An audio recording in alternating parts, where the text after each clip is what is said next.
இயேசு கிறிஸ்துவின் நாமத்தினாலே இந்த மாலை நேரத்திலே உங்களை அன்போடு விட வாழ்த்துகிறேன். வேதத்தின் வெளிச்சம் என்ற நிகழ்விலே அழைப்பை குறித்து நாம் தியானித்துக் கொண்டே இருக்கிறோம். இன்றைக்கும் நெகேமியா தீர்க்கதரிசியின் புத்தகம் 1 அதிகாரம் 4 வசனத்தை நாம் வாசிக்கின்ற போது, உபவாசம் செய்து பாவத்தை அறிக்கை செய்ய அழைப்பு. உபவாசம் செய்து பாவத்தை அறிக்கை செய்ய அழைப்பு. இங்கே நெகேமியா தீர்க்கதரிசி எருசலேமுக்கு வரப்போகிற தீங்கை குறித்து, நிந்தையை குறித்து அவர் மிகவும் வேதனைப்படுகிறவராக காணப்படுகிறார். அவர் எருசலேம் அலங்கம் இடிபட்டது என்று கேள்விப்பட்ட உடனே மிகுந்த துக்கத்தோடு கூட காணப்பட்டு உபவாசம் பண்ணி கர்த்தருடைய முகத்தை நோக்கினார். எருசலேமின் வாசல் அக்னியால் சுட்டரிக்கப்பட்டது என்று கேள்விப்பட்ட உடனே அவருடைய இருதயம் நொறுங்குண்டு போயிற்று. எனவே அவர் உபவாசம் செய்து இரவும் பகலும் ஆண்டவருக்கு முன்பாக மன்றாடி விண்ணப்பம் பண்ணினார். அவர் அப்படி செபித்த பொழுது, ஆண்டவரே, நாங்கள் உமக்கு முன்பாக பாவம் செய்தோம், நாங்கள் உமக்கு முன்பாக மிகவும் கெட்டவர்களாக நடந்தோம், நானும் என் தகப்பன் வீட்டாரும் பாவம் செய்து உம்மை விட்டு விலகி போனோம் என்று சொல்லி ஆண்டவரை நோக்கி கதறுகின்ற ஒரு அனுபவத்தை நாம் பார்க்க முடியும்.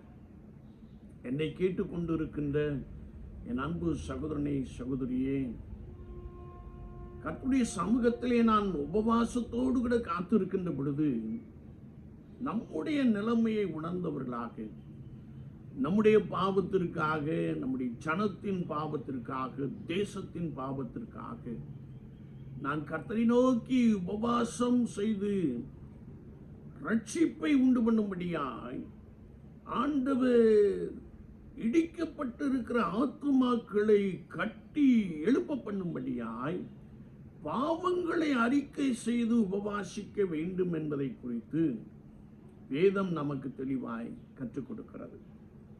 தேசத்தை உற்று பார்க்கின்ற பொழுது மார்க்கங்களினாலே, கோட்பாடுகளினாலே, பலவித சிந்தனைகளினாலே இருதயம் அல்லது இருதயமாகிய பலிபீடம் இடிக்கப்பட்டிருக்கின்ற காட்சியை நாம் பார்க்க முடியும்.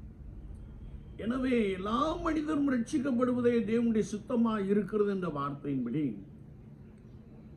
நம்முடைய ஜனத்தின் ரட்சிப்பிற்காக, நம்முடைய தகப்பன் வீட்டாரின் ரட்சிப்பிற்காக, தேசத்தின் ரட்சிப்பிற்காக நாம் உபவாசம் செய்து ஜெபிக்கும்படியாய் அழைப்பை பெற்றிருக்கிறோம் என்பதை நாம் மறந்து போக வேண்டாம்.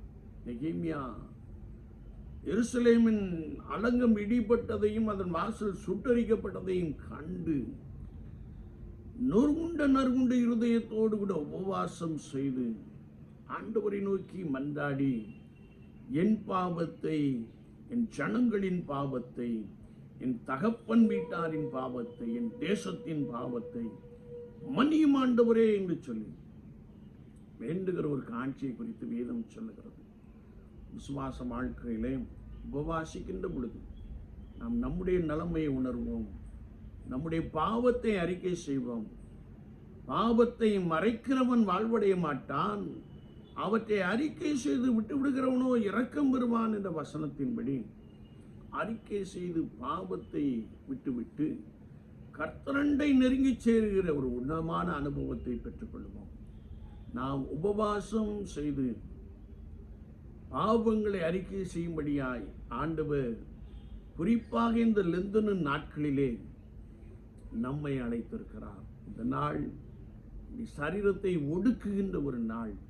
இந்த நாட்கள் நம்முடைய நிலைமையை உணர்கின்ற ஒரு நாட்கள். இந்த நாட்களிலே பாவத்தை அறிக்கை செய்து பரிசுத்தரை நோக்கி பார்க்கும்படியாய் நாம் அழைப்பை பெற்றிருக்கிறோம். அந்த அழைப்பிலே உறுதியாய் காணப்படுவோம். பாவங்களை வெறுத்து, பாவங்களை அறிக்கை செய்து அதை விட்டுவிட்டு ஆண்டவரை நோக்கி நெருங்கி சேருவோம். அதற்கென்று நாம் அழைப்பை பெற்றிருக்கிறோம் என்பதை மறந்து போக வேண்டாம். பரிசுத்தத்தின் மேல் பரிசுத்தம் அடைவோம், மகிமையின் மேல் மகிமையை பெற்றுக்கொள்வோம். ஆண்டவருடைய நாமம் உங்கள் மூலமாய் மகிமைப்படட்டும். ஆண்டவர் அப்படிப்பட்ட ஒரு உன்னதமான அனுபவத்தை நமக்கு நிறைவாய் கொடுப்பாராக. ஆமென், ஆமென்.